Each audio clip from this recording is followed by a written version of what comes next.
The real reason why some motorcycles break down faster, it's not the brand mga pring, it's the rider. Let me tell you something most riders don't want to hear. Hindi nasisira ang motor dahil sa brand. Nasisira yan dahil sa ugali ng rider. Yes mga pring, real talk lang tayo dito. And if you feel attacked right now, good yan mga pring.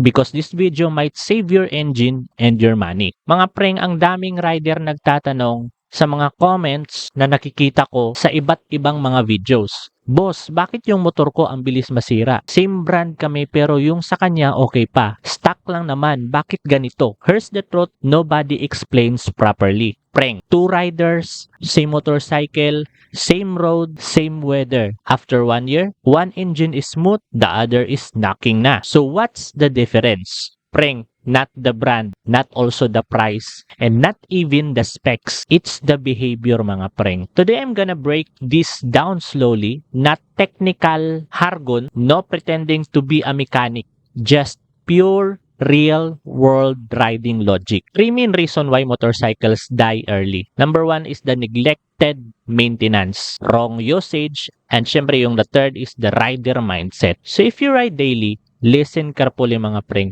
because one habit here can shorten your engine life by year. Ang una natin dito is yung pabaya sa maintenance. Let's start with the maintenance mga pring. And no, I'm not talking about expensive upgrades. I'm talking about basic respect for the machine. Most riders says, boss, okay pa naman yan. Next week ko na lang papalitan. Hindi pa naman tunog lata. Pring, that mindset alone kills engines.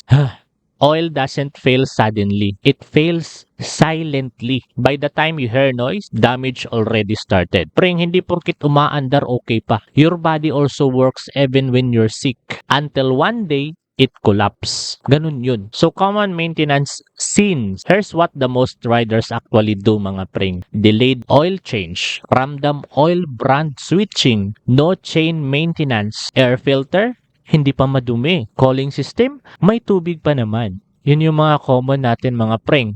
Pring, listen ha. Engine don't break because of one big mistake. They break because of small neglect repeated daily. So let me say this clearly mga pring. People who destroy motorcycles early are the same people who say sayang ang pera, mag-maintenance, but end up spending more on repairs, di ba? So cheap mindset equals expensive consequences. Yung pangalawa natin pring is mali ang paggamit. This one hurts ego mga pring ha, but it needs to be said. Yung cold engine abuse mga pring, yung cold engine start tapos revolution agad, alis agad, you feel powerful. Your engine feels pain. Pring, oil hasn't circulated yet. Metal parts are still tight and you're already demanding performance, dead talaga ang engine. Yung ano pring, yung red line addiction, alam nyo yun? Yung every gear red line, every stoplight race mode. Let me tell you something mga pring ha, your engine is not your enemy. Stop punishing it to prove something.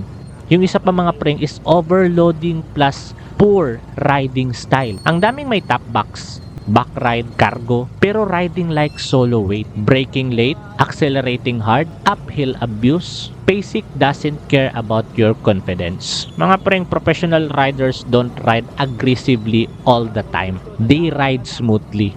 Smooth riding equals less heat, less stress, longer engine life.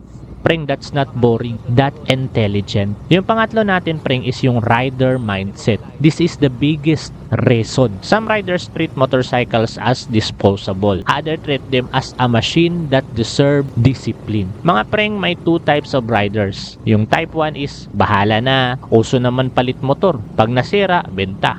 Yung type 2 naman is I maintain early, I listen to the engine, and I ride within limits. Prank, guess who has fewer breakdowns? Discipline shows in riding. just like discipline shows in life. Ganun lang yun, preng. So, preng, your motorcycle is a mirror of how you handle responsibility. If you can't maintain a machine, how will you maintain bigger things in life? Ganun lang yun. So, next time mga preng, someone says na pangit yung brand na yan, ask them one question. Paano mo ba inaalagaan? Yun lang. And preng, if this video hit you, share it. Not to flex, but to save someone's engine. Because real riders don't keep knowledge. They spread it. So ride safe, ride smart, and respect your machine.